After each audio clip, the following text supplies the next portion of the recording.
Hello, വീഡിയോയിലേക്ക് സ്വാഗതം.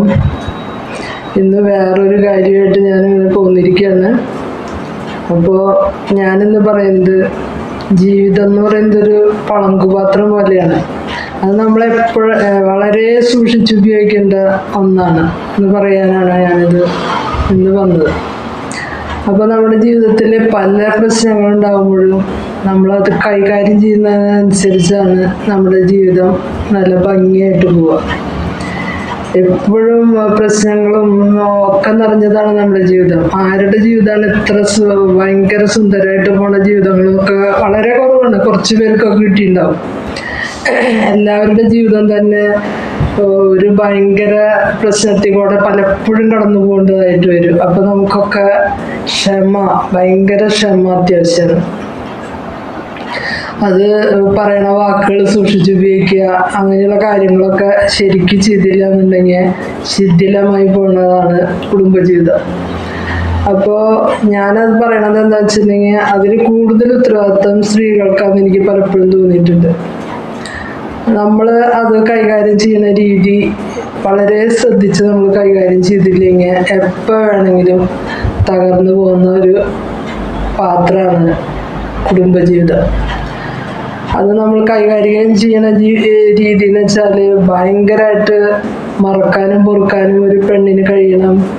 എല്ലാവരെയും കൂട്ടി യോജിപ്പിച്ച് അത് അതിൻ്റെതായ ഒരു രീതിയിൽ കൊണ്ടുപോകാനായിട്ട് ഒരു പെണ്ണിന് കഴിയണം. ആണിന് ഉത്തരവാദിത്തമുണ്ട്, പക്ഷെ അവർ പൊതുവെ അത്ര അങ്ങോട്ട് അതിന് ശ്രദ്ധ ചെലുത്തില്ല എന്നാണ് എനിക്ക് മനസ്സിലായിട്ടുള്ളത്. പെണ്ണ് ആവുമ്പോൾ അത് രണ്ടു കൂട്ടരെയും എല്ലാവരെയും കൂട്ടി യോജിപ്പിച്ച് കൊണ്ടുപോകാനായിട്ട് ഒരു പെണ്ണിന് കഴിവുണ്ടെങ്കിൽ ആ കുടുംബം വളരെ ഭംഗിയായിട്ട് പോകും എന്ന് എനിക്ക് മനസ്സിലായിട്ടുണ്ട് പലപ്പോഴും. കാരണം എനിക്ക് കുടുംബജീവിതം എന്ന് പറഞ്ഞ ഒരു ആർത്തിയാണ്. കാരണം ഞാൻ എൻ്റെ ജീവിതത്തിൽ എൻ്റെ ചെറുപ്പകാലത്ത് അങ്ങനെ ഒരു ജീവിതം ഞങ്ങൾക്ക് കിട്ടിയിട്ടില്ല. അമ്മയ്ക്ക് അസുഖമായി അങ്ങനെയൊക്കെ അവർ വേർപെട്ട് ജീവിച്ചതുകൊണ്ട് ഞങ്ങളങ്ങനെ ഒരു കുടുംബജീവിതം ഒരുമിച്ച് ജീവിച്ചിട്ടില്ല. ഞങ്ങളങ്ങനെ അച്ഛൻ്റെ വീട്ടിലൊന്നും ജീവിച്ചു. അങ്ങനെയൊക്കെ ആകുമ്പോഴും ഞങ്ങളുടേതായ ഒരു തനതായ കുടുംബജീവിതം ഞങ്ങൾക്ക് ഉണ്ടായിട്ടില്ല. അതുകൊണ്ട് എൻ്റെ കുടുംബം എനിക്ക് അത് വളരെ ഭംഗിയായിട്ട് കൊണ്ടുപോകണമെന്ന് വളരെ നിർബന്ധമുള്ള ആളാണ് ഞാൻ. അതിനെന്ത് വില കൊടുത്ത് ഞാൻ മേടിക്കും. അപ്പൊ അങ്ങനെ ഒരു ഇത് നമുക്ക് ഉണ്ടാവണം നമ്മുടെ ജീവിതത്തിൽ. എല്ലാ പെണ്ണുങ്ങൾക്കും ഞാൻ പറയാം, അത് പെണ്ണിനാണ് കൂടുതൽ അതിന് കഴിവ്. നമ്മളെപ്പോഴും അതിനെ കൂട്ടിപ്പിടിച്ച് അത് ശിഥിലാവാണ്ട് അത് നമുക്കും ദേഷ്യം വരും, നമ്മളും ചൂടാവും, നമുക്കൊക്കെ വരും, ദേഷ്യമൊക്കെ വരും. എങ്കിലും അതിനെയൊക്കെ ഒന്ന് തണുപ്പിക്കാനായിട്ട് കൂടുതൽ പറ്റിയ പെണ്ണിനാണ്. അപ്പൊ അത് കൊണ്ടുപോകുന്ന രീതിയാണ് ഞാൻ പറഞ്ഞത്. ക്ഷമ നല്ലോണം വേണം ഒരു കുടുംബജീവിതം കൊണ്ടുപോകണമെങ്കിൽ. അതുപോലെ എല്ലാവരും കൂട്ടി ഒത്തൊരുമിച്ച് കൊണ്ടുപോകാനുള്ള ഒരു പാഠവും വേണം. അതില്ലെങ്കിൽ ആ വീട് ശിഥിലായി പോകും. അതിൻ്റെ പല ഉദാഹരണങ്ങളും എനിക്കറിയാം. ഞാനിപ്പോൾ അതൊന്നും പേരെടുത്തൂടെ പറയുന്നില്ല ആരുടെയും. അപ്പൊ എൻ്റെ ജീവിതം എന്ന് പറഞ്ഞാല് എനിക്കും ജീവിക്കാൻ കുടുംബജീവിതം ജീവിക്കണതിനോട് ഭയങ്കര ആർത്തിയുള്ള ഒരാളാണ്. എൻ്റെ വീട് കുടുംബമായിട്ട് തന്നെ പോകണം, മരണം വരെ ഒരുമിച്ച് ജീവിക്കണം, അങ്ങനെയൊക്കെ എനിക്ക് ഭയങ്കര ആഗ്രഹമുണ്ട്. ചിലരൊക്കെ അത് ആസ്വദിച്ച് വന്നവരാവും. അപ്പൊ അവർക്ക് ഇപ്പൊ ഇതൊന്നും അങ്ങനെ ഒരു വലിയതായിട്ട് തോന്നില്ല. എൻ്റെ മക്കളായിരുന്നപ്പോഴും അവർക്ക് ജീവിക്കാനായിരുന്നു ആശ. അപ്പൊ അത് ആ ജീവിക്കാൻ ആശ കൊടുത്തത് എങ്ങനെയാന്ന് വെച്ചിട്ടുണ്ടെങ്കിൽ ഞങ്ങൾ ഒരുമിച്ച് അവരെ സ്നേഹിച്ചതുകൊണ്ടാണ്. ഞങ്ങളുടെ കുടുംബത്തെ എല്ലാവരും അവരെ സ്നേഹിക്കുകയാണ്. അപ്പൊ അവർക്ക് ജീവിക്കാനായിട്ട് ഈ കുടുംബത്തിൽ നല്ല സ്നേഹം കിട്ടുന്നുണ്ട്. അപ്പൊ ആ കുടുംബത്തിൽ നിൽക്കാനായിട്ട് അവർക്ക് തോന്നാണ്. അവരുടെ ഭാവിനെ കുറിച്ച് ആലോചിച്ച്, അവർക്ക് നല്ല ബുദ്ധിയുള്ള കുട്ടികളാണ്, ഭാവിനെ കുറിച്ച് ആലോചിച്ചാൽ ജീവിക്കാൻ ചിലപ്പോൾ തോന്നില്ലായിരിക്കും. പക്ഷെ ഞങ്ങളുടെ വീട്ടിൽ നിന്ന് പോകാൻ അവർക്ക് ഇഷ്ടമല്ല. കാരണം അത്ര സ്നേഹമാണ് ഞങ്ങൾ രണ്ടുപേരും അവർക്ക് കൊടുത്തിട്ടുള്ളത്. അപ്പൊ കുടുംബജീവിതത്തിൽ എന്ത് പ്രശ്നം ഉണ്ടായാലും നമ്മള് ക്ഷമിക്കുക, സഹിക്കുക, അതൊക്കെ വലിയ കാര്യമുള്ള കാര്യമാണെന്ന് പറയാനാണ് ഞാൻ വീഡിയോ ചെയ്യാൻ വിചാരിച്ചതല്ല. പക്ഷെ അങ്ങനെ ഇരുന്നപ്പോൾ എനിക്ക് പെട്ടെന്ന് അങ്ങനെ ചെയ്യണം എന്ന് തോന്നി. പല വീടുകളും തകർന്നു പോണതിൻ്റെ ഒരു കാരണം നീയാ ജയിച്ച ഞാനാ ജയിച്ചെന്നുള്ളൊരു വാശിയാണ് അവിടെ വാശിക്ക് അർത്ഥമില്ല. കാരണം അത് മറ്റുള്ളവർ ചിരിക്കുകയാണ്. നമ്മുടെ വീടിൻ്റെ ഉള്ളിൽ കഴിയുന്ന കാര്യം നമ്മുടെ വീട്ടിൽ കഴിഞ്ഞാൽ പുറത്ത് ആരും ചിരിക്കില്ല. അവർക്കറിയില്ല നമ്മുടെ വീട്ടിലെന്താ നടന്നതെന്നുള്ളത്. ഇത് നമ്മളെല്ലാവരും കൊട്ടിഘോഷിച്ച് അതെല്ലാവരോടും പറഞ്ഞ് എല്ലാവരും പരിഹസിച്ച് ചിരിച്ചു കഴിയുമ്പോൾ നമുക്ക് തന്നെ നമ്മുടെ വീട് ഇഷ്ടമല്ലാണ്ടാവും.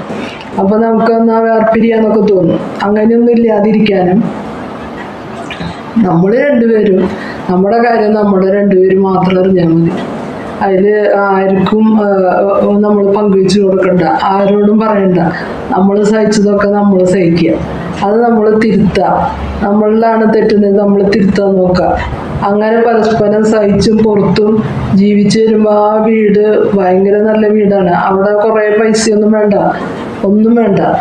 അപ്പോൾ തമാശയും ചിരിയും കളികളും ഒക്കെയുള്ള നല്ല വീടാവും അത് നമുക്ക് മരിക്കാൻ വരെ തോന്നില്ല ആ വീട്ടിൽ നിന്ന്. കാരണം പോകാൻ തോന്നില്ല. ആ വീട് വളരെ ഇഷ്ടമാവും നമുക്ക്. അല്ലെങ്കിൽ ദൈവമേ ഇതിന്നൊന്ന് രക്ഷപ്പെട്ടാൽ മതി എന്ന് എപ്പോഴും നമുക്ക് തോന്നും. അങ്ങനെ ജീവിക്കുന്നവരും കുറേ പേരുണ്ട്. പക്ഷെ എനിക്കിപ്പോൾ 63 വയസ്സായി. ഇന്ന് വരെ ഇവിടെ നിന്ന് പോകാൻ എനിക്ക് തോന്നിയിട്ടില്ല. കാരണം ഇത് സ്വർഗമായിട്ടൊന്നുമല്ല. സ്വർഗം എന്ന് പറഞ്ഞാൽ ഞങ്ങളുണ്ടാക്കണ സ്വർഗമാണത്. അതുകൊണ്ട് എനിക്ക് ഇവിടുന്ന് പോകാൻ വലിയ ഇഷ്ടമൊന്നുമില്ല. പിന്നെ പോണ്ടി വന്ന് പോകണം, കുറേ രോഗങ്ങളൊക്കെ ഉണ്ട്. അപ്പോൾ പോണ്ടി വന്നാൽ പോവും, അത് വേറെ കാര്യം. എന്നാലും എനിക്ക് തീരെ താല്പര്യമില്ല മരിക്കാൻ. അങ്ങനെ ഒരാളാണ്. അപ്പോൾ അങ്ങനെ ജീവിക്കുന്നതാണ് സുഖം തോന്നുന്നത്. കാരണം എൻ്റെ ചെറുപ്പകാലത്തുണ്ടായ അനുഭവങ്ങളായിരിക്കും എൻ്റെ കുടുംബജീവിതം എനിക്ക് നന്നായി കൊണ്ടുപോകണമെന്ന് എനിക്ക് ആശ തോന്നിയത്. എനിക്കൊരിക്കലും അത് ശിഥിലായി പോകാൻ ഞാൻ സമ്മതിക്കില്ല. അത് ഞാൻ എങ്ങനെയെങ്കിലും പിടിച്ചു നിർത്തും. അപ്പോൾ അങ്ങനെ ഒരു കഴിവ് സ്ത്രീകൾക്കാണ് കൂടുതലെന്ന് എനിക്ക് തോന്നുന്നത്. അപ്പോൾ അത് പിടിച്ചു നിർത്താനായിട്ട് നമ്മൾ ശ്രമിക്കുമ്പോൾ നമുക്ക് കുറേ സന്തോഷം കിട്ടും. മക്കളിൽ നിന്നും ഭർത്താവിൽ നിന്നും ഒക്കെ കിട്ടും. അപ്പോൾ നമ്മുടെ ജീവിതം നല്ല സന്തോഷപ്രദമായിരിക്കും. അപ്പോൾ അല്ലെങ്കിലോ അതൊരു പളങ്കുപാത്രം പോലെ പൊട്ടി ചിതറി പോവുകയും ചെയ്യും. എല്ലാവരും ചിരിച്ച് അട്ടഹസിച്ച് ഇവരുടെ ജീവിതം എങ്ങനെയായെന്നും പറഞ്ഞ് അവർ പരിഹസിക്കും. നമ്മളെ കാണുമ്പോഴോ സഹതാപം പറയും. വല്ല കാര്യമുണ്ടോ? നമ്മുടെ ജീവിതം പോയില്ലേ. അപ്പോൾ എത്രയൊക്കെ ക്ഷമിച്ചാലും സഹിച്ചാലും മുന്നോട്ട് കൊണ്ടുപോകാൻ പറ്റാത്ത കുടുംബ ബന്ധങ്ങളുണ്ട്. അതൊക്കെ ഡിവോഴ്സിൽ തന്നെ അവസാനിക്കുള്ളൂ. ആ കഥയല്ല ഞാൻ പറഞ്ഞത്, ഒരു സാധാ ജീവിതത്തെ പറ്റിയാണ്.